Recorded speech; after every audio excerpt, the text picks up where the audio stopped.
Here we are on beautiful Jones Street. You saw Ted Jones. You're from Wisconsin. Yeah. And how long have you been here? You did some research, or I just say it too much? No, I think you told me initially. Yeah. But I did a little bit of research. Nice. Yeah, dude, you were talking about the shoes coming. By the way, we're live. Noah Reedy. Hey, you stream this live? I mean, we're live. Oh, we're live as in we're recording. Yeah, okay, I didn't know. I thought maybe like Wednesdays at 3:30. You said exactly, a bunch of like Indian dudes, like a weird following. Dude, you know, it's crazy how many people are doing live streams now. Or maybe it's not that many people, but it's very prevalent in like the younger generation, I feel like. Yeah, no, I mean, I couldn't do it. I don't know. I don't know how people find it entertaining. It's the same thing. It's always a guy every time being like, and thank you so much for the thing. Chat, thank you so much. Chat, Yeah, yo chat. Fuck, dude. I like my friends sometimes try to stream, and I can't tell them. It's like embarrassing. You know? Well, do they do it from their desktop setup, or they walk in on the street? No, they're doing it from the desktop. They're not doing like the clavicular shit where they're just like going and picking fights. If they did that, I'd support it. Dude, that kid is taking over. Yeah. It's insane. And it's wild how just like, I guess it's a pretty specific algorithm that he's probably on. Like some of my like older comedian friends have no idea what I'm talking about. Yeah, I mean, like, I'll be honest, I don't watch any of his stuff, but it pops up so much that I'm like, you gotta indulge. And to be honest, everyone was like, always looks Max. I'm like, he's probably the ugliest fucking dude. And I looked and I was like, he's pretty hot. He's a pretty hot guy. So for those of you who don't know, this guy, he's a IRL streamer, which means in real life streamer. This guy bone smashes. He looks maxes. He takes steroids. Bone smashes, but I mean he like mashes his face out. What? I don't even know. And he's also 20, this guy, which is... He's only 20. 20 years old. Oh, okay, yeah. Insane. Well, probably by 30, he'll be like really fat. Yeah, and have given up on everything. It's crazy.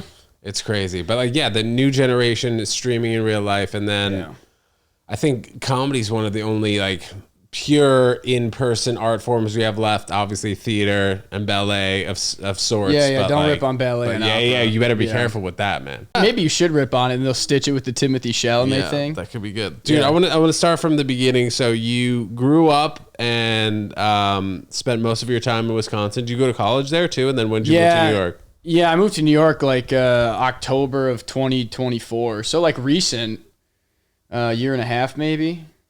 But I spent my whole life in Wisconsin, except for obviously when I worked on a cruise ship for like 4 months. I kind of lived all over the world, which sounds great, but it was fucking the worst thing I've ever done in my life. What did you do on the cruise ship? I was the like saxophone, clarinet, flute player on the ship. Oh wow, okay, you're a musician. Yeah, that's what I used to do. All three of those? They're called your doubles. So I was a sax player. And then if you want to get hired for any type of professional gigs like weddings or whatever, if you go through any type of company, they'll make you audition on clarinet and flute because a lot of times in songs. So the flute is really similar. The saxophone was invented by a flute player in like 1846. The patent was in 1846. We don't know exactly when it was invented. And he was so successful, Adolph Sax was his name. Unfortunate first name, but... he had it first though. He had it first, and everyone's like, you name your kid Adolf, and people are upset, and it's like, no, I named him after the sax player. He's like, really? But there were like 10 different attempts on his life, because he put so many people out of business. Because in like the 1840s, you didn't have like instrument repairmen. What you had was like the guy who made your instrument, and then you would just go back to him to like fix it. And so when he invented the saxophone, he put so many people out of business, like everyone tried to kill him. Whoa. Yeah, but he was a flute player, so the saxophone is like very much like a flute. It's just, the way you produce the air is different. Clarinet is like its own it's fucking bullshit. I hate that instrument so much. But yeah, I wanted to work on a cruise ship, so I got really good at clarinet and flute. And then I auditioned, and then I worked on a cruise ship for like 4 months. And then my roommate was this 60-year-old French guy. On the cruise ship? Yeah, and he would poop in my shower like all the time. Dude, I asked him why. I literally texted him. We had problems, me and him. His name was Yves. And like, for the record... greatest guitar player to ever live. The guy was fucking nuts. Like, he was insanely good. So they wouldn't fire him.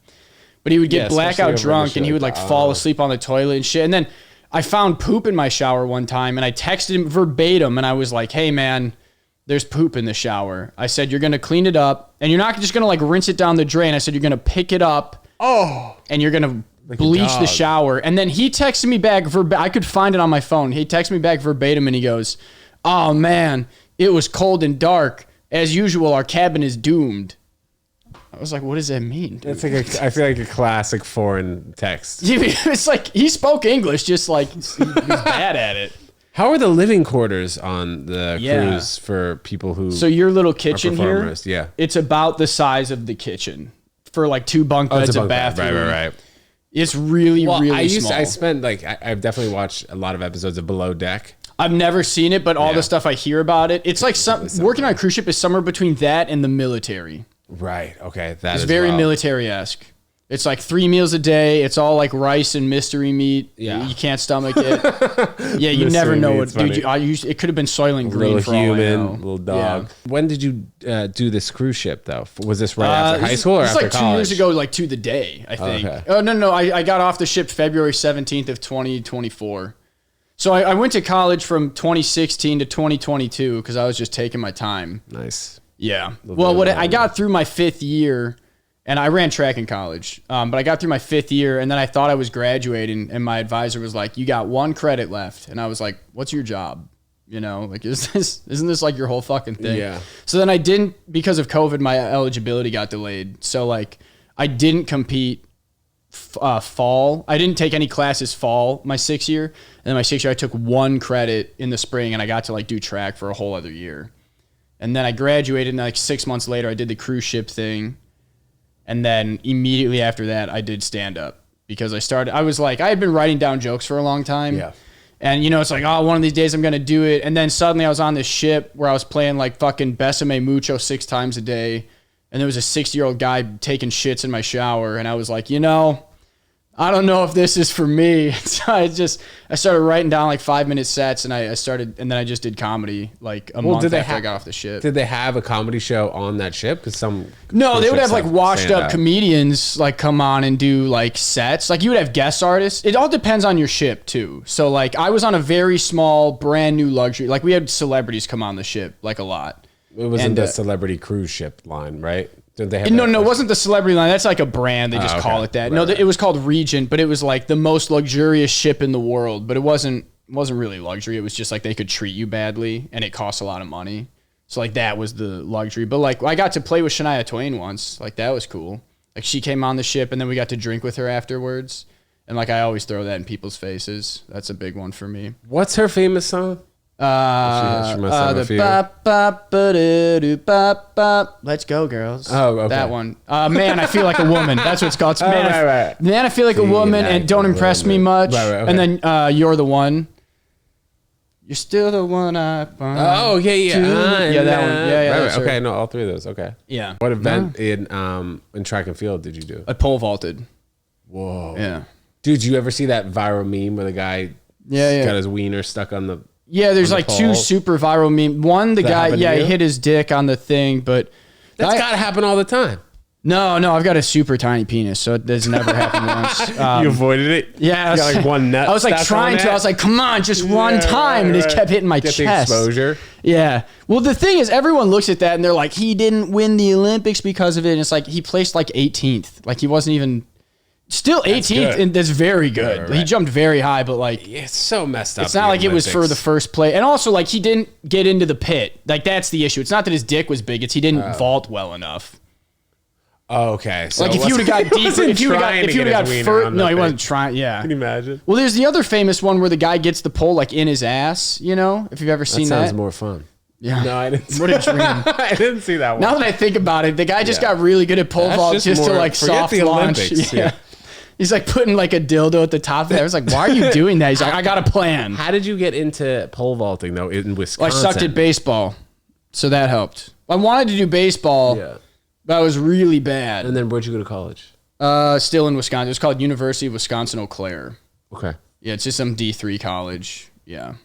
But getting into pole vaulting, go back. How did you get into that? I think my brother did it for like a month when he was, and I was like, oh, it looks really cool. And then I wasn't good enough to do baseball, so like, I think like 3 weeks into the track season, my freshman year, I was like, hey, can I try pole vault? I was like embarrassed to ask because I thought it was cool, and like I didn't want them to think that I was like. I will say, I do think it's cool.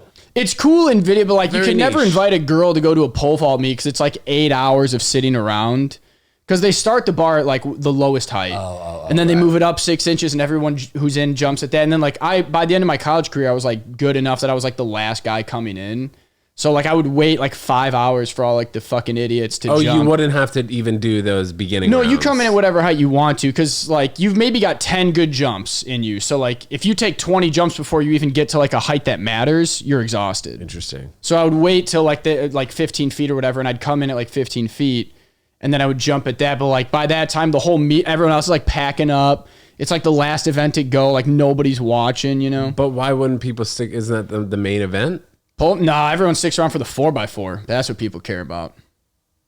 The relay? Yeah. Where are you from? Are you from New York? So yeah, I'm from New York, but I went to UConn. I played tennis at UConn. Okay. And the track and field team was really good there. Okay, yeah. And so people do care out there. But I guess Yeah. I was like growing up, I don't know if maybe you ran track in high school or something, but tennis would have been during track, right? yeah, I think it's like spring season. Yeah. So we used to train a lot in the indoor track facility. So I'd see all these people training and doing pole vaulting and such. Yeah. But why is it combined with the 4x4? No, it's not. It's just that pole vault takes, like, they start it right away. And, like, it depends on the meet. Sometimes the guys go first. Sometimes the girls go first, right? If the guys go first, people probably are watching. If the girls go first, that means the guys go second. And, like, the girls took 3 to 4 hours to vault, and then they're starting the guys.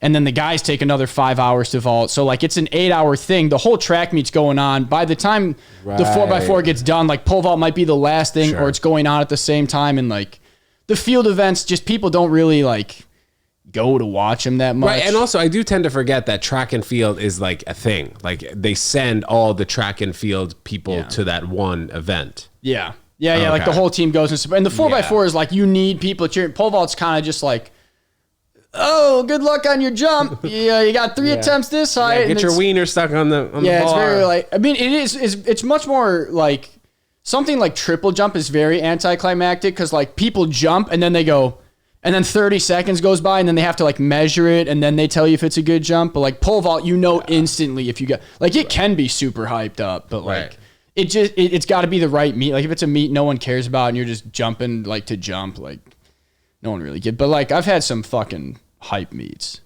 Like, which one? Conference, my last conference, my, like, third senior year, I took a lot of victory laps. It was the last event. It was indoor, and it was like me versus like 2 other guys from another team and they were supposed to win conference. So it was like super fucking high stakes, and I won it, but like you can see, like, in the video, it's like the whole track team is like on the fucking runway and they're all like slow clapping for you to, like, take the jump. And that's like loud as shit because it's indoor. So, like, that stuff is very. Like a normal meet where, like, people aren't really listening. No one really gives a shit. Dude, that was kind of similar to, or I'd say very similar to playing college tennis. Like, the only way we'd bring out people to an event is if you had, like, a pizza party, like a legit pizza party. A real pizza party. Yeah. Not a college sports, there's only so many teams that make money, for the sport. Track is it can be, like, I think it's a great sport, but it does not generate money. Like, no, if you're like a highlight, you got to be like top 3 track athletes in the world to make money doing it. You know what I mean? Yeah. Like, name one famous track athlete. Usain Bolt. Yeah, exactly. He's fucking retired. He doesn't even do it anymore. Yeah. So much so that during COVID, the UConn men's tennis team got cut because they were costing the school money. That's exactly things it. of that nature. Yeah. When did you always know you were going to leave Wisconsin? Yeah, well, I wanted to live in New York to do music originally because I was like a jazz musician. That's how I, like, when I was on the cruise ship, it's all I fucking did was I played Misty and Best of Me. But that shit sucked, dude. You would play like some real shit, and then always there'd be 2 people in the front row every cruise. Like, and we called them the jazz ambassadors because they'd, like, sit there and they'd come up to you and they'd be like, "Are you the sax player?" And you'd be like, "Yeah," and they'd go, "I hate you. Like, I don't like the way you play," and you're like, "I'll kill you." After the show? Yeah, well, not even the show. It was more like just a little gig. We'd play like 5 gigs a day. It'd be like a pre-dinner jazz set. How long were each of the gigs? Usually about an hour. Why were they? So you do 5 hours of jazz per day? Yeah. Wow. Well, like, you'd wake up, you'd go to like a rehearsal with the guest, because every day was a different guest artist, and you'd like, they'd give you some sheet, because there was always the big theater with like 300-400 people. Would you say a lot of people would go on this cruise specifically for the jazz? Or I guess you said there was only no, those two they go on it to like see the places on the itinerary. This specific cruise was like a old money luxury thing. So like some of them were on it for like the entertainment. But it was just kind of like, you know, get a little entertainment in the day, see a little jazz, go to like a little port and where the beach is nice. And then that was kind of the vibe, but they were all old people. So they were obsessed with us. But why were those two specific people in the front? Why would they be mad at you? Oh, because they're like very picky about. They just like, you know, they think they know about it. It's like if they were comedy snobs and they would just sit in the front row and be like, that comedian wasn't funny. Right. It's like that, but it wasn't the two people for the whole 4 months I was there. It was like always every cruise there'd be two people doing it, and we just started calling them the jazz ambassadors, and they'd come on, you fucking, you know. But anyway, I wanted to be a musician. But then when I started doing stand-up, it turns out I think I was a little better at that. And I liked it more. Because when I did shitty gigs as a musician, I'd be like, I want to kill myself. When I do like a shitty open mic, I'm like, it was still fun. You know, like I don't regret it. So it's kind of, I just switched. When I moved out here, I like fully went in on comedy. Yeah. But I did, you mentioned the Snapchat thing. I was making like content on Snapchat, like just for my friends, like doing like little skits and shit. Like for years, ever since like 2016, I think. And then eventually I was like, oh, I think if you want to be a comedian, you need followers. So I started posting on Instagram like a year ago. As far as I've seen Snapchat kind of like shift in the last whatever, like, I didn't know it but it's just a lot of people being like, hey, check out my OnlyFans. You know, it's like, there's a lot of that on there. And it's like, I get the Snapchat's probably trying to be like, we don't want it. That's not us. But the comedy, I don't know. Cause there are so many like people that I follow for skits and I'm like, oh, I think they're also a stand-up, but there's not a lot of like stand-up clips on their thing. Or maybe they're like just trying it out. I don't know. But like even I'm lacking on like stand-up clips. Well, it's like we kind of got to wear all different sorts of hats, you know, being a stand-up comedian. You also got to make the skits. You got to do the talking head videos, which you're great at. And you have to do everything that's in the social media realm. You know what I mean? Yeah, well, then there's also the part of like you don't want to give away all your good jokes on. I mean, not that like if anyone like no one would really come and see that shit and like be like, I saw that. Right, you know what I mean? They would just laugh. But there's also the part of like the stuff that I get laughs at. Like I like to go for like a Bill Burr thing where like you really sell people on a thing they don't want to like at first, but like that doesn't translate online. You know, because like what works online is like a one-liner or like something where you give them all the context within 60 seconds. Because like they don't understand that there's more context or like there was momentum going into that joke. They just see the clip. That's and so true. Like there's so many comedians I see online that I'm like, this guy fucking sucks. And then I see them in person and I'm like, oh shit. Like Brendan Sagalow was a good example of like, I would see his stuff in line and I'd be like, you can tell he's good, but like it just never got me. And then I saw him like in person and I was like, oh, I couldn't stop laughing the whole time I saw him. And I was like, this makes sense, you know? Like someone who I haven't seen in person that I want to, that I do see online crushes is like Jeffrey Asmus. Like yeah. I mean, and he's I think we briefly probably spoke about him. He was is he a Wisconsin guy as well? I think he grew up in Minneapolis, but I want to say he went to college in Wisconsin because I always see him wearing Wisconsin shit.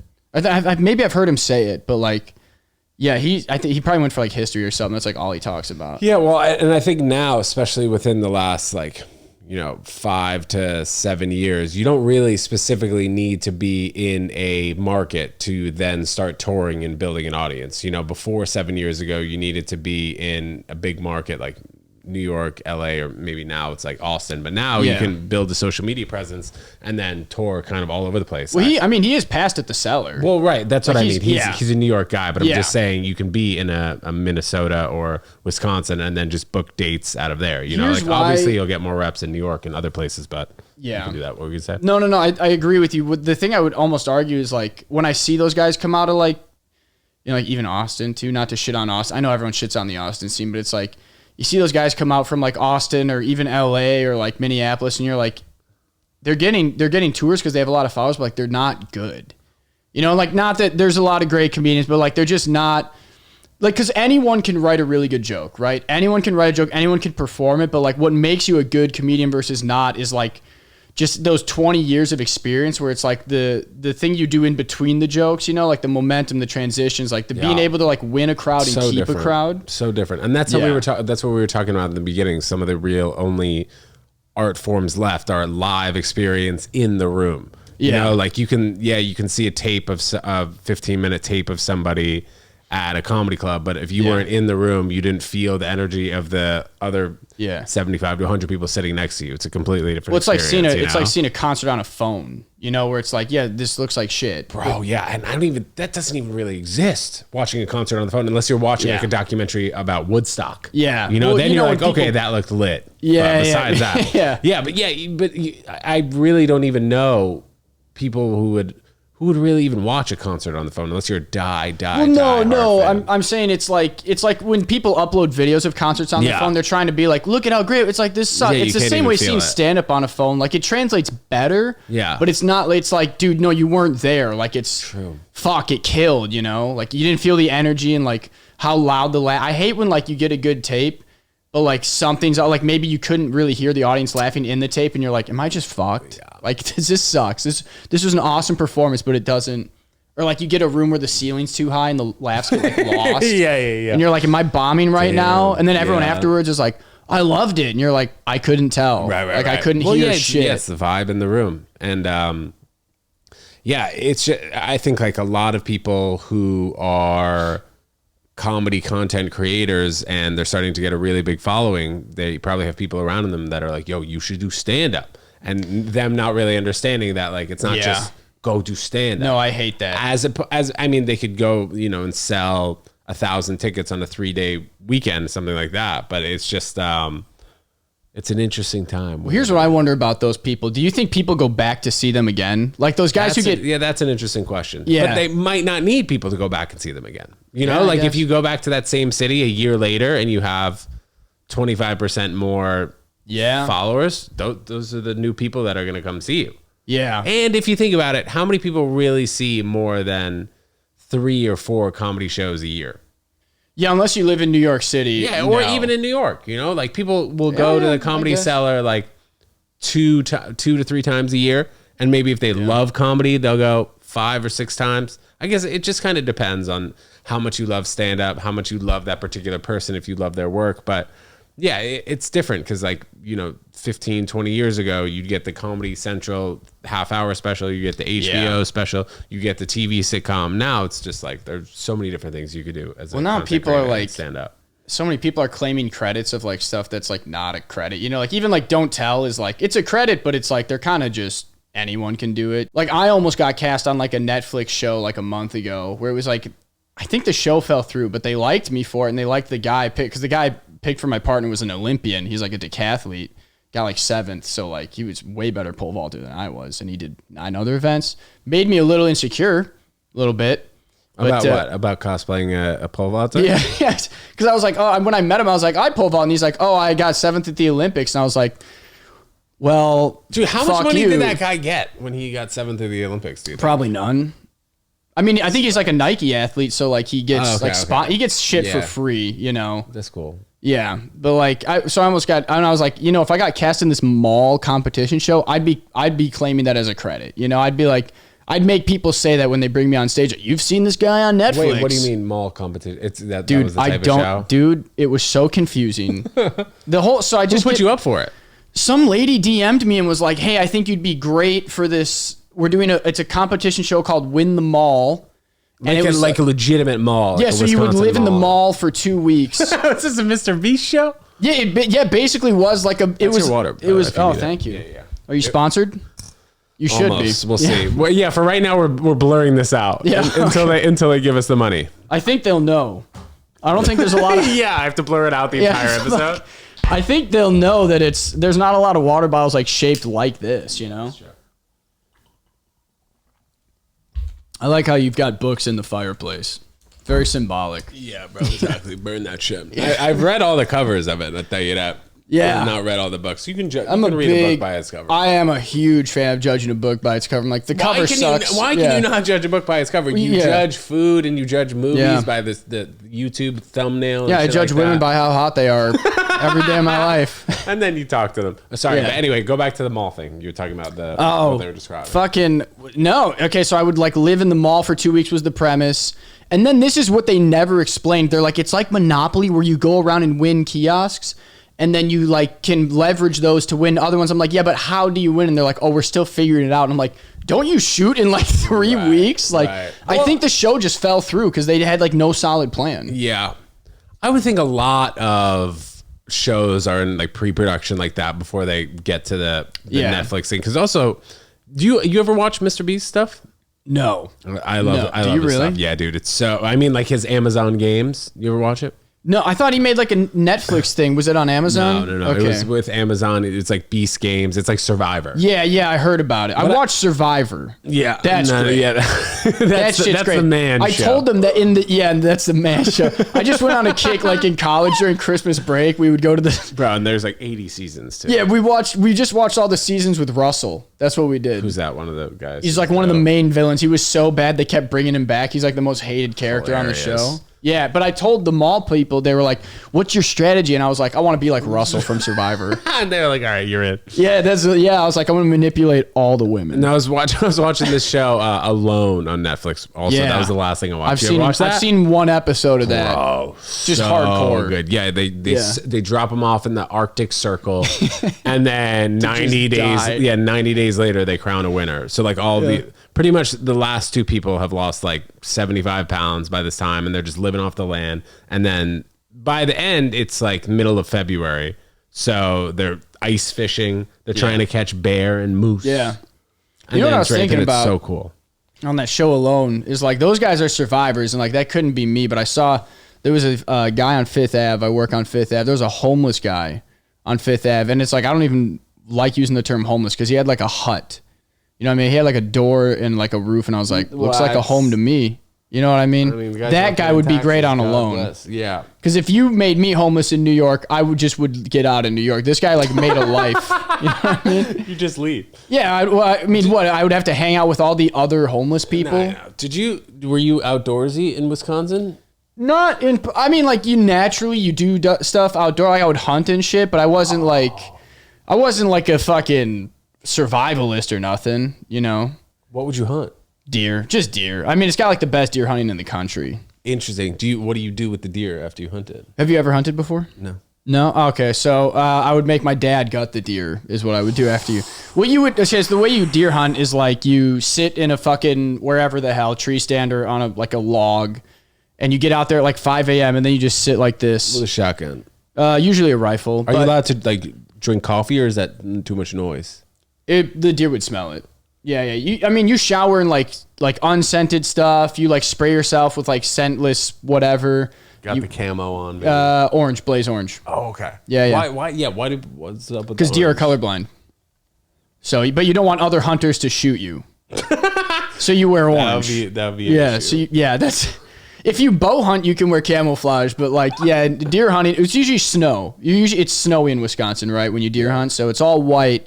So blaze orange sticks out because there are accidents that happen where like you've got multiple people hunting on the same land, and you sit with a map the night before and you go, I'm here, you're here, so don't shoot in this direction because I'm here, and if you hear something, it's me. It could be me. Wait, yeah. But when you hunt, do you go to a specific like permitted hunting place that there's a log and cabin, you go sign in and you're like, all right, I'm here. I'm going to hunt on this 10,000 acres. So you could do that. There's like private and public land, but my uncle had this cabin that like 10 of us would go to and hunt at. 10? Yeah, my uncle was rich. Okay. And so it was just his cabin, but it ended up being his house at a certain point. And we would all just go and we would like sleep in there that night. And then the next morning we'd all get up and like go out to our spots and like, you'd come back and you'd like trade tags and stuff because there's like earn a buck, so like you can't shoot a buck unless you shoot a doe first based on the population that year. So like let's say you shot a buck and you didn't shoot a fucking doe, you'd like go in and you'd be like, who shot a doe this morning? And someone did, and you'd take their tag, so you'd go in because you have to register it, and you'd go like register it. I don't even remember. Yeah, that was like in Alone. They couldn't shoot the caribou. Yeah. You have to have a license for whatever. Yeah, there's a whole fucking thing about it. So you use shotguns? If I was in a ravine, when I would hunt with my dad, when I was like in like a younger kid, I would sit in the ravine with a shotgun because it was just better for that terrain. But what's a ravine? It's like a ditch kind of. Yeah, but a ditch, I guess, implies like by the side of the road. But it was like a big ravine, you're like 100 feet deep and like 100 feet wide, and the deer would go down there to like rest. But if I hunted in like a tree stand, you know, where I've got like 100 yards out, I want a rifle because like it's more accurate, and I've got a scope. And shotgun, you just have the little bead, so you got to be fucking spot on. Do you ever do a competition?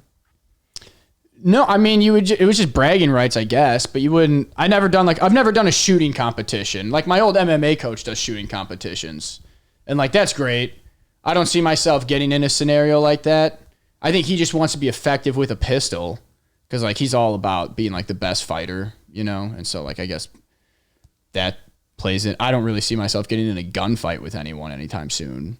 If you're like well, you're in New York now. So. Well, yeah, look, if you're in New York and Iran might come with a missile, but like I don't see myself like needing to be a gunfighter, you know? No, I saw also on your page you were doing what were you doing? Some martial arts? Some jiu-jitsu? Yeah, I wrestled from kindergarten through high school. All right. And then after I graduated, I wanted to keep doing sports because I obviously didn't wrestle in college. I ran track. And then I started doing like MMA right after I graduated. You still watch like the UFC or what? No, I don't watch sports at all. I just compete. So I had like 3 fights. They were like not full MMA fights. They were called pancrations. They're like if you have a fight coming up, you would do a pancration where it's a no headshot MMA. So like I can punch and kick you, just not in the face. Mm-hmm. And then you can still grapple. So I would just choke people out. So it was super easy. And then I do like jiu-jitsu competitions. And then I was supposed to have 2 real like cage MMA fights, but they both fell through because the one, he got me the fight, and then I took the job on the cruise ship, so I couldn't be there. And then the second one, they got me a fight against a guy who was like legit retarded. And then we were like, I don't know if that's what do you mean? Well, we found out he was retarded after. Like they got me a fight against a guy because I think I put the fight at like 170 pounds. I was like, I'll fight at that weight, you know. And then they were like, oh, there's a guy who will fight you at 180. He weighs like 220 and he's going to cut to 180. And I was like, sure, but he was like 5'8". So he was just like fat. Like he wasn't a fighter. You know, he was new to it. He was just some short fat guy. And what kind of league was this though? Just like an amateur MMA. And I was like, that's good that I didn't do that fight because I would have had the moral quandary of like you won the fight against that guy. Yeah. You know, it's like, it's not a good look. So, but fighting like that, do you still do that? You still do it? Yeah. I haven't competed in like a year just because I can't. I've been trying to get a 9 to 5 so I can practice more because I practice like once a week. What do those competitions look like though? Like what is it for bragging rights and then there's like an entry fee, or how does it work? Is it just like intramural kind of? Yeah. Are you talking like jiu-jitsu comps? Yeah. Yeah, because those are a lot easier. I mean, you know, MMA, you maybe do it like once a month at most because like you're going to take damage, you know. Like you're gonna get fucking punched. Jiu-jitsu's like wrestling where like you're tapping out before they break something, so you're usually good to compete all the time. You just sign. It's usually like $120 to sign up for a competition. You show up, you do your bracket, and you just fucking go home. That's crazy. But what sucks about jiu-jitsu, because in wrestling there was a rule like you couldn't have a match within 45 minutes of your last match, so you would like fully get like your breath back. Jiu-jitsu, like I think it's 5 minutes. So like you could do a 6-minute match where you're just gassed and can't stand up, and then 5 minutes later you've got your next match. So like it's fucked. And you could really get hurt doing that, especially if you don't have energy. Yeah, I mean the guy would probably just tap you out. I mean, because like you usually tap. The only reason you would snap something like is if you didn't tap out in time. Like that's what it's yielding. You know, it's like Black Panther where he's like yield. Like that's the tapping out is like I'm yielding. Because like you're threatening to break something or kill me. Rogan was talking about one time when he was just like 19 or 20 years old in Boston fighting, and a guy was running at him and basically came straight for his knee, and then the guy like was passed out for 30 minutes. Rogan left. The guy went to the hospital, and then he didn't know if what the status of the guy was. Oh my! I didn't even realize you had coasters. He came back. It's fine. He came back the next day. And Rogan was like, how was that guy? Like, is he okay? And then his trainer was like, sometimes they die. And then that was like the last time he talked about it. Yeah, that was like the last time he did it. Yeah. That's a crazy thing that you're dealing with when you do, a combat sport like that, you know? Yeah. I mean, I accidentally knocked a kid's tooth out in practice one time. And that was my bad. That was my bad. The kid was like 17, and this was like 2 years ago. I was like 26. And I guess he was the same weight as you.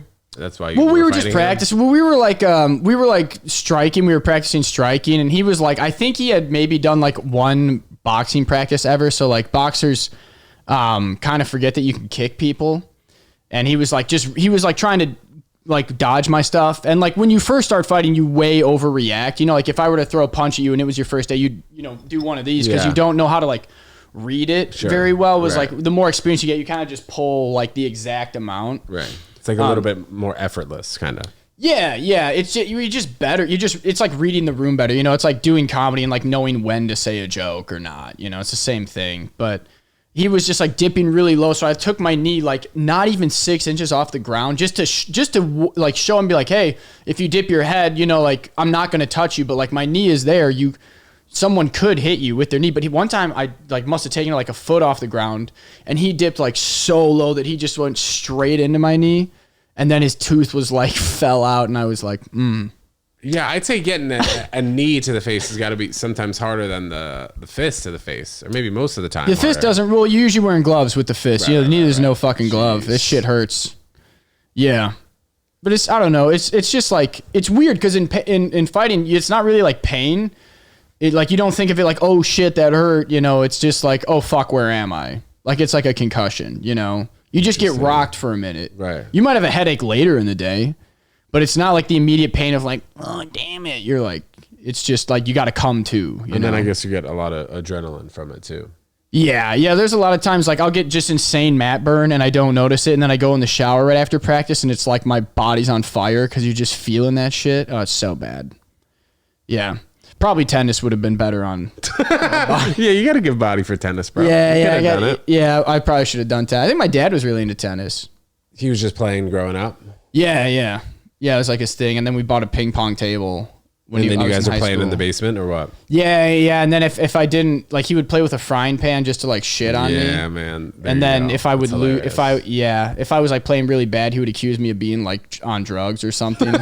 Dude, he was insane. He always thought I was like a drug dealer, and I never did drugs in high school. But anytime like I'd just be like laughing at something, he'd be like, "Are you high? Yeah, he'd be, come here. Are you fucking high right now?" Your eyes are red. Yeah, he would. I mean, I'd be losing at ping pong. He'd be like, "You're drunk off your ass." Well, was there a lot to do in the town that you grew up in, or no? It's kind of quiet? Yeah. Wisconsin has the highest. I don't know if you know that Wisconsin has like the highest drinking rate, like per capita. Oh, dude, I think I saw like on YouTube. It's like why Wisconsin people are always drunk or something. It was just nothing to do. It's like the coldest continental U.S. state, and the beer is super. Like if I go to like a hometown bar, like beer is gonna be $2. So like it's just there's, you know what I mean? What else is there to do? I don't know, man. You tell me. I'm telling you, that's literally it. Like people just go to bars and get drunk all day because it's like the population is like zero.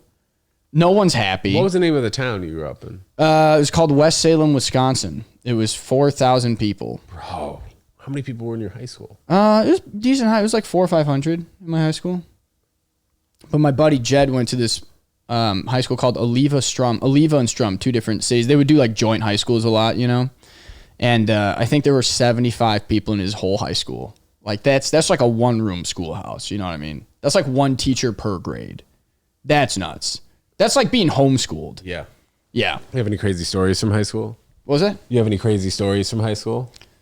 Dude, so the thing is, I was a really straight kid. Like I didn't party. I didn't fucking anything. Like all the high school shit was just like, you know what it was? The crazy stories weren't me, it was other people. I remember in 7th grade, I had this teacher, Miss Cola, and she and her husband owned the Ford dealership in town. And she was my long-term sub for like 2 weeks because my regular teacher was like, I don't know, sick or whatever for 2 weeks. And she was supposed to be subbing. And one day we're in homeroom, and get this, they didn't call homeroom, they called it AA. Yeah. What? Well, it stood for advisor, advisee. And we were like, right. and even in 7th grade, we're like, that's a bad idea. Like can we call it? And they were like mad. If we called it homeroom, they'd be like, it's not homeroom. It's different. And I'm like, it's not different. So anyway, we were in AA, and Miss Cola doesn't show up, and the principal comes in and he goes, "Hey guys, Miss Cola's not going to come in. She was found dead in her home today." And then one of the 8th graders, without missing a beat, just goes, "About time she croaked." But then it turns out what happened was she was found shot in the back of the head, her husband too. And we were like, who did it? And it was the son. The son murdered both of. Yeah, it was on 48 Hours, that show, or 60 Minutes, one of the two. First 48. No, it's literally called like 48. It's on like NBC or whatever, you know? Or First 40, maybe it's called First 48. Well, First 48, I think, is the murder mystery where they have to figure out the mystery in the first 48 hours. It's probably that one. Okay. Yeah. So it's that. But like, yeah, the son had done it because he was like this gambling addict and he was like $100,000 in debt. So he murdered them for the inheritance and he like did not cover it up at all because she was typing at the computer when it happened. So they knew it happened at like 8:08 a.m. His kids went to my school. They were in the grade above and below me. And I think they had to like move schools and change their names. Wait, whose kids had to? Like the son who murdered the parents, his kids, like his direct kids went to my school. So, the son was older. The son was like 1 year older than me, and the daughter, I think, was 1 year younger than me. And his kids also went to your school. I'm sorry. So the grandparents, Miss Cola, the one who was murdered, her son, who was like 40 years old, murdered her. And then the 40-year-old guy had 2 kids that were like right about my age. Okay. Yeah. So I should have made that more clear. Miss Cola was like retired. She was a retired person who was subbing. Why did the kid say about time she croaked? Because he was hilarious. That's savage. fucking so funny. He comes in, she died. About time she croaked. Oh my god. Wait, but how did he announce it to you though? He literally walked in and was like, she was found dead in her home. Like, he didn't just be like, she's not coming in. Like, they were so weird. They would always tell us shit like that. They're like, she was found shot in the back of the head. Both of the parents, that's bananas. Yeah. Well, the guy, like, didn't even he covered it up so bad. Like, he said he went to a Shopko. I don't know if you remember Shopko. What's that? Just it's like a Walmart grocery store. Okay. Yeah. It's like, he went to a Shopko. And then he goes, well, and his alibi was he went to the second Shopko. He went to 2 Shopkos? He went to 2 Shopkos trying to find a gift for his mom. And I guess the gift was like a fucking... He found it. A fucking bullet in the head. Dude. But yeah, it was that. And then his alibi was like, I went to the second Shopko. And they're like, yeah, we have no footage of that. And he was like, that's where I went. It's like, okay. So yeah, he did that. And then he tried to like throw the cops off his scent. So he sent a letter to himself from his own house that said, showed you. It's like, okay. Like if this was Scooby-Doo, I think they'd fall for that. Yeah, dude, you know? like they wouldn't understand that. Yeah, like and then the cops were like, you sent a letter. It matches all the letters from your house. And he was like, I just felt like you guys weren't doing a good enough job. I wanted to make sure you were getting the right guy. It's like, no, they got him. It's you. You did it. So yeah, that was fun. That was fun. But yeah, in high school, I think the craziest thing I did was I bought Heelys, you know, and I would just ride them around. They still sell them. The vape, dude. Yeah, no, Heelys they still sell them. Like you can go to Heelys.com and buy them. How much are they? $60. Really? I buy like kid sizes. I've got little tiny feet. I wear like size 7. Right. So I buy like children's shoes. So I get them for cheap. Dude. Yeah. Heelys. Yeah, no, it's embarrassing. Yeah. Yeah, well, the problem is in New York you can't because you don't know Heelys, they have the wheels on the bottom. They're sick as. If you don't know, you should probably. Well, I feel like whoever invented Heelys probably thought they were. I mean, there was a time when they were not very popular, but they were popular. Yeah, there are a few kids. Well, because they're fucking sick. Yeah, they're like the best way of training. But in high school, where all the floors are like linoleum or like hard floors where there's no cracks, you go class to class. You can just like shoot down a hallway for like 30 seconds, no stopping. And it's like. Yeah. No, it's exactly like that. Would you go to high school in New York? Yeah, I went to like inner city on the 60th between Columbus and Amsterdam. Okay, so that seems like West Side. Seems like a decent spot. Or was it not? Was it private? Yeah, it was. Okay, everyone in New York goes to private school. That fucks me up. I guess it just depends on the. There are a lot of good public schools, but in Manhattan there's a good amount of private schools. I went to performing arts high school. Oh really? What'd you do? I played tennis. So like, if that counts as a performing. I guess. Okay. So if I needed to leave on like a Thursday for a tennis tournament in Florida, they would send me homework, or if I had a test on Friday, I can come back and take it on Monday. But that was like my first real experience too, because there were a lot of actors, singers, dancers, ballerinas. That's what I thought performing high school was. It was that. So I did take a lot of those classes in particular, but I went there to have a more lenient tennis schedule. Really? Yeah. Oh, nice. That was, like, and then you my- played in college. Yes. Why did you want to go pro, or just it's like is it like they select 1% of college players kind of thing? Yeah, if that. It's crazy. Yeah. It's for the like if, or at least when I was in high school, if you wanted to go pro, you basically wouldn't go to college. Like now, college tennis Really? is a lot better, where they'll have like a handful of guys who will be in the top 75. But back then, you know, like whatever it is, like 15 years ago, they never really had. If you did go to college, you were saying that you weren't going to go pro. So I played college tennis for like 2.5 years. Then after that, I started to do more stuff in the journalism department at school. I had my own TV show at school.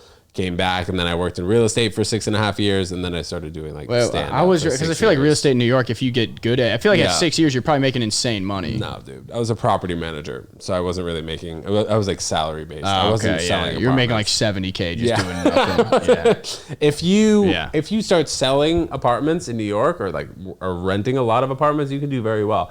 But there are a ton of people who are trying to do it. It's very competitive. It's kind of like the classic like 1980s or maybe like 40s thing where it's like, you know, you move to Hollywood to become like an actor and you become a prostitute. It's like you move to New York to do whatever. And then you just become a fucking real estate. You're like, here's this property. Yeah, and you can't sell it. I will say, though, there is a lot of inventory. You just got to be around the right people and then around the right agency to where you start making money. Yeah. And then also having like that social media presence too. Like if you were to apply to agencies and you're like, look, I have whatever, 500,000, 1 million followers. Yeah. I think that they would probably like that.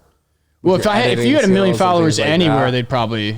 1 million is like, I can't believe you have a day job. Yeah, I mean, I would love to make money off social media, but the problem is I keep saying slurs all the time. And people are like, man, we actually don't want to sponsor that. And it's like, damn it, but I'm so good at it. Well, but what slurs. companies in particular, you don't have to say the actual companies, but like what type of companies in particular? Well, I think the only companies that are ever interested in me now are like, you know, like betting companies. But no, I had like, you know, like moving companies have hit me up, like Cuffed Dating hit me up to do like a couple videos. It's just not a bad app. I mean, I don't want to fucking plug them right now. Yeah, you don't have to. Keep going. But it is a decent app. It's just like a New York specific dating app. Yeah. But I got banned off Hinge, so I had to switch to something. What'd you do? Dude, I don't even know. They don't even. You know what it probably was? I was probably crushing, and they were jealous. Yeah, too many matches. This guy has a no, not even. I think I was just funny. I think I was funny, and like people didn't like that. And I think people probably didn't know I was joking when I said stuff. Oh, okay. If I had will to guess. say that I have heard. Like people get banned on They Hinge. ban a lot of. I started Googling it, and it's like they ban a lot of people for like any small thing. Huh. But I don't know. It's fine. I mean, I get it. You want to be safe, and like the stuff I say, unless you know me, you're probably like, oh, he's a terrorist. You know, like it's. I get it. I get why they would be upset. That's probably the most maybe New York centric dating app though. It's probably Hinge. I don't know. I haven't had it in years. Yeah, I think that's why they have like those Amada and all those other ones. I don't know. You see the people on there, like they do those like get-togethers, you know? Here's what I will say about like social media, because like I've met women through Instagram. What's actually good about that is like if you go and approach a girl at a bar, like for all you know, she's just the worst person you know. But like if someone sees you on social media, like they know what you look like. They kind of get a vibe on your personality. Yeah. Like it's actually not a bad way to go. I would say... somebody DMing you on Instagram is ideal, or also somebody like seeing you after a comedy show, also ideal. Yeah, right? Although like, some people, some people are not at all like their act. You know, like that's the risk. Yeah, that's the risk. Well, especially for people who are more introverted. Yeah, you know, like comedians who like when they go on stage, like that's their time to speak and like that's their time to shine. Yeah, that's very true. And yeah, I would say that maybe your Instagram is probably more like your personality. Yeah, it's like all the bad parts of my personality is like my Instagram. Right. I'm sure there's so if they like your Instagram, they're gonna like you. Sure. Yeah. Are you seeing anyone right now? Yeah. Single? Yeah. Oh, really? Yeah. Nice. That girl I fucking went to visit that one time I told you about, I think. Yeah, I think you did. Yeah. You met her on Instagram. Yeah. The old fashioned way. Yeah. Right. But that's true, right? Yeah. She left a comment, didn't follow me or anything. Right. Loser. She left a comment that said, gonna miss you when I scroll, which people say all the time. But at the time, I thought she made that up. That's a good pickup line. Yeah, I've never heard that. Yeah, it's gonna. And I was like, that's original and funny. Yeah. Went to her pay. I just DM'd her. I said, hey, I love you. She had a private Instagram? No, public. Yeah. Okay. Yeah. If they have private, it's like, what are you doing? Are you that important? People with 400 followers in your private, it's like, Oh, why? don't you think it would be the other way around theoretically? Well, oh, with 400 that you're private because like You don't want your employer to see it, maybe. yeah, look, I mean, that's great, but like your job sucks anyway, you know? Yeah, okay. Like you're gonna be like, no, I need this because I need to work at shit fuck company for X amount of dollars. It's like, get fired. You hate your life. You know what I mean? It's fine if they see your one picture with your ugly boyfriend. No one's gonna. And then where does she live? San Diego. Oh yeah, you told me that. Yeah, way out there. Have you been out there recently? Yeah, like a week and a half ago I was there. She's coming up here this month, which is nice. I used to go to San Diego like almost once a month when I was a freshman in high school. Great city. To play tennis. Carlsbad, near La Jolla. Yeah, that's where she is. She's I think Best weather in the country, I think, arguably. Oh yeah, well, And Southern they California. say that. Yeah. Right. Yeah, no, it's so nice. It's like too nice. Like I go there, I'm like, how is to do anyone stuff. happy here? You Yeah. know, like there's no struggle. Yeah. But yeah, man. What else we got? It's chopping your away night for an hour. It's your night with dad. Anything you want. Mac and cheese. Your parents divorced or no? Yeah, they are. Yeah, so you get the joke. About what, mac Your and night cheese? your night with dad. Oh, that I get. I'll say that to people. I'll go, it's your night with dad, and they'll be like, Yeah, I'll be like, I are your didn't parents? get it when you said that. No, it's fine. I'll just work on the joke, I guess. No, it's good. I wanted to bomb on the podcast. Well, I mean, bro, you've been crushing this entire time. No, so it's good. I'm glad. I'm glad that we were coming to a bomb an hour in. How did you decide on keeping the mustache fully? Yeah. So I used to never get pussy, and then I grew a mustache, and then I just started pounding puss. For real? Oh my god, yes, yeah, dude. It was hard switch, hard fucking. Well, you know what it is too. I'm a dick, so the mustache helps because without it, people thought, oh, maybe he's a nice guy. They'd talk to me and they'd be like, "No, he's a bad guy." But with the mustache, they know They they already know I'm a bad guy. So then they talk to me and they're like, "Oh, he's kind of whimsical. Right. You know, he got a little spice to him." You don't. One sec. I have. I think he'd look good with a mustache. Yeah, I've done it before. Yeah. I usually will just go clean shaven, but this is like 3 or 4 days. It's like the longest I've had it. That would take me like 2 weeks to get there. Well, it's because I shave pretty much every day. Yeah. I think that's why it's gotten Yeah. to this point. Yeah, maybe I'll do mustache. I think it also brings back some nostalgia because you look like their dad. Yeah, people tell me they on the internet they think I'm like 40, and I'm like, okay, I don't think my skin's 40. I'm 28, you know. Bro, that's but I get it. I get mustache, haircut. It's a very like old timey kind of look. Sure, but I also think that the younger generation, like people in their early to mid teens, that's their go-to now when they see people who are in their late 20s, early 30s just tell them doing they're content. 40. Yeah. Yes. Yeah. And I'm getting I get a lot of that too when I never do even like thought of finance. that. When I do like finance, bro, people are like, this guy's like 40. Yeah. doing Yeah. finance, bro. And I'm like, all right, fair. I'm not guy's 23, 24. yeah. But yeah, people say that. Yeah. It hurts my feelings sometimes. Yeah, no, I get a lot of hate mail. I got one today because I said right before this, I held the Chick-fil-A bathroom hostage just because I had to fuck. Your story. What does that mean? Yeah, I had to destroy the toilet. Thank you for doing it there and not here. That's what I'm Appreciate saying. that. That's a You know what I gentleman mean? move. Like, well, but it's Not such a Chick-fil-A. bad guy. I was like, they have clean bathrooms. If I'm gonna have, you know, like if my life's gonna get ruined, I'm gonna do it there. You know what I mean? So I went there to destroy the toilet. I was in there for like 30 minutes. People No kept banging. way. Oh, bro, even forgot I was in there. I was scrolling on my phone and shit. The line was fucking huge. And then some guy DM'd me off the story and he's like, yeah, you would eat at Chick-fil-A, homophobic ass. And I was like, it is a gay guy who was all mad at me. And I'm like, isn't it good that I destroyed their bathroom? I bought a Diet Coke You're an ally. Yeah, I bought a Diet Coke for $2 and I did at least $4 worth of damage to that toilet. Why is Diet Coke $2? Well, I don't know how much it actually was. You know, I didn't measure it. And it's that girl's been getting me on Diet Coke. I would never drink a Diet Coke, but I'm on white girl shit now. Diet Coke's good, dude. Yeah, it's Diet Coke and Celsius and sweet treats. Yes, any type of sweet treat. I got to eat those now. It's fucking bullshit. What's sweet treat? Anything. I thought you meant that. I think they do have a company called Sweet Treat. Oh, they probably do, yeah. It's But it's very just low like sugar. a little snack. It's like a thing if you don't have a Girlfriend personality. phase. Yeah. This chick doesn't seem to care at all that I'm broke and retarded, which is nice, you know? So, What's your best instrument? Saxophone by far. Yeah, that was like that's the one I was a professional Miles at. Davis. So he's trumpet. Fuck. But you were close. He's trumpet. But John Coltrane would be saxophone. Charlie Parker would be saxophone. Cannonball Adderley. Paul Desmond. Paul Desmond, I've heard of. Yeah, he's great. He's great. He was like one of the first guys I ever transcribed. Transcribe is where you like write down the solo. Like you listen to the solo 900 times and you write down everything they're playing. In musical note? Yeah, you notate what they're playing. Yeah, so you can steal it. But yeah, Paul Desmond's great. But he's take 5, if you know take 5. My grandpa was a pretty big jazz radio guy. WAER jazz. Really? Yeah, and you never do any skits about that.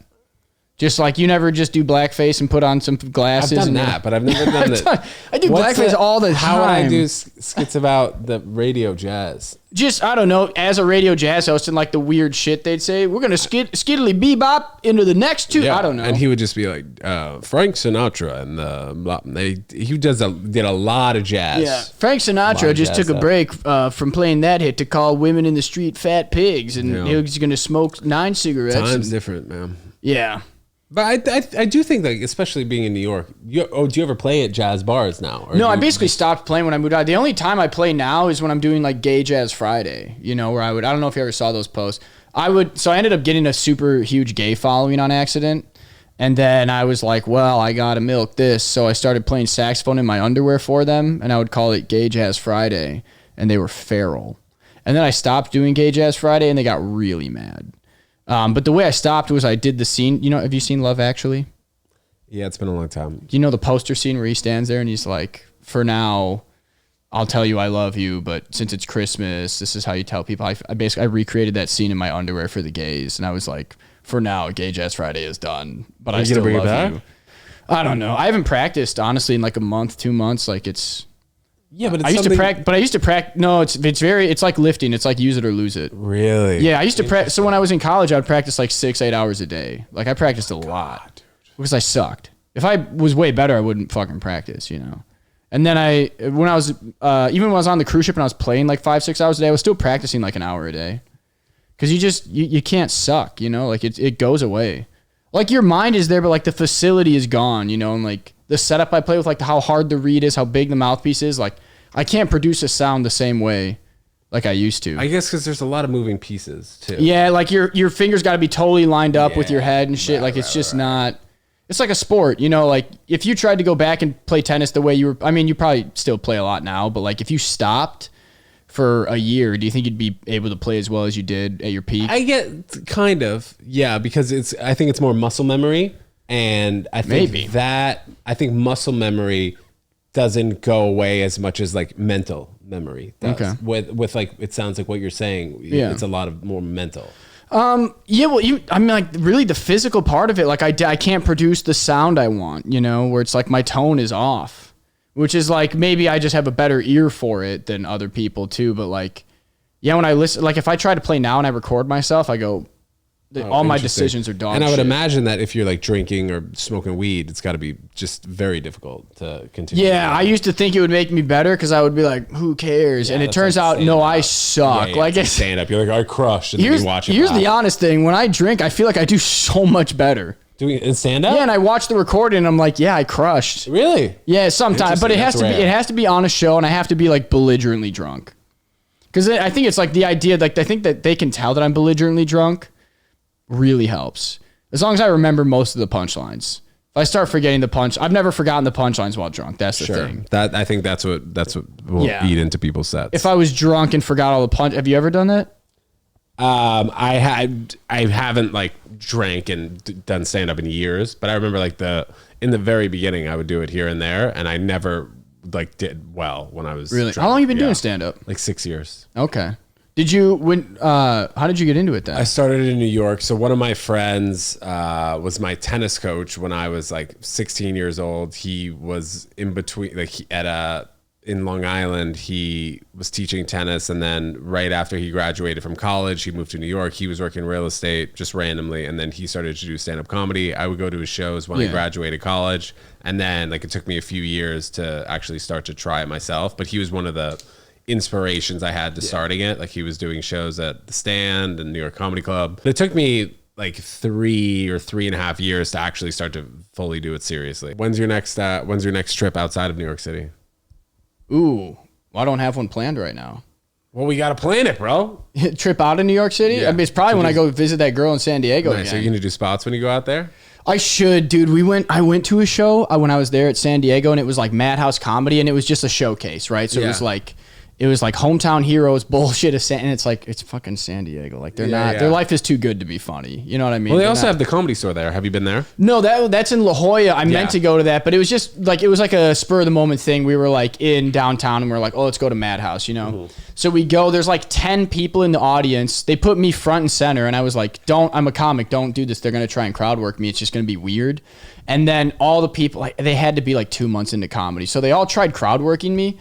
And that mustache. Yeah, well, they were like, what's the deal with you and her? And like, we're not official. We're so like, sister. Yeah, but what I just started turning it all into like my set, you know? And I was like, we got out and I was like, bro, I had the best set of the night from the audience. Like, that's hilarious. Well, the one of the comics, actually, I think she's passed it like the Comedy Store out there. I keep seeing clips, but she DM'd me and she was like, you're a monster. Like, just like I'm a terrible person. Because I think she realized after that I was a comic, and then I was like deliberately answering the questions in a way that was like, well, I was turning it into my set. Don't pick on audience members then. Well, yeah, and they never knew, and I was just, but it was a bad show, man. It was one of those ones where like 3 comics in, it was just complete silence for 3 comics, and the third guy was bombing so hard that I was just dying laughing in the front row, and he probably thought like he was crushing, and I was just laughing so hard at like the fact that I love watching people bomb. I love it. Well, that's the thing about New York is like, for the most part, you go to a show anywhere in New York, the whole lineup isn't going to bomb. You're definitely going to have some people in there. That's the thing. No matter what, there's at least one person that's just like, oh shit, this guy's good. Yeah, like other like I don't know if that's the case in LA. I didn't see that to be the case in Austin. I was there for like a week, so it's not a good sample size, but like, yeah, that one show is my whole impression of San Diego, and I was like, not one was like, you know what I mean? Yeah, New York's the place to be, man. There was a girl who was pretty decent, but like, I mean, and to be fair, I think she knew the room was dead, and so she wasn't gonna like try to turn the room or something. But like, I think I would see it as like a challenge to be like, all right, let's see if I can turn this room around. Do you see yourself in New York for the rest of your life? Yeah, I'm not sure. I hope for like the next like 10 years. You know, I don't know about the rest of my life, because it's like, if you do make it big as a comic, it seems like they all fucking move to LA. You know, because it's just nicer. They buy a car, they all fuck off and shit.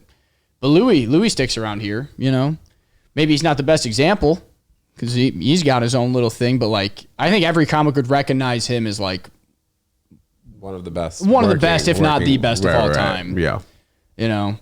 So I don't know, like, and especially because I didn't grow up here. Like, there's that chance that like I don't, but like I really do like New York. It's the best, bro. Oh, it's great. Like anytime I go to any other city, 4 or 5 days, I'm like, all right, I got to get back to New York. Yeah, after like 5 days, you're like, okay. There's like, no, not one homeless guy tried to fight me today. This sucks. Like, I need to be back in New York. I need to be back in New York. I don't know. Are there any cities you like outside of New York? San Diego. So, I mean, I do like Miami, LA. I haven't been to Austin yet. Really? Chicago's okay. Austin's really small.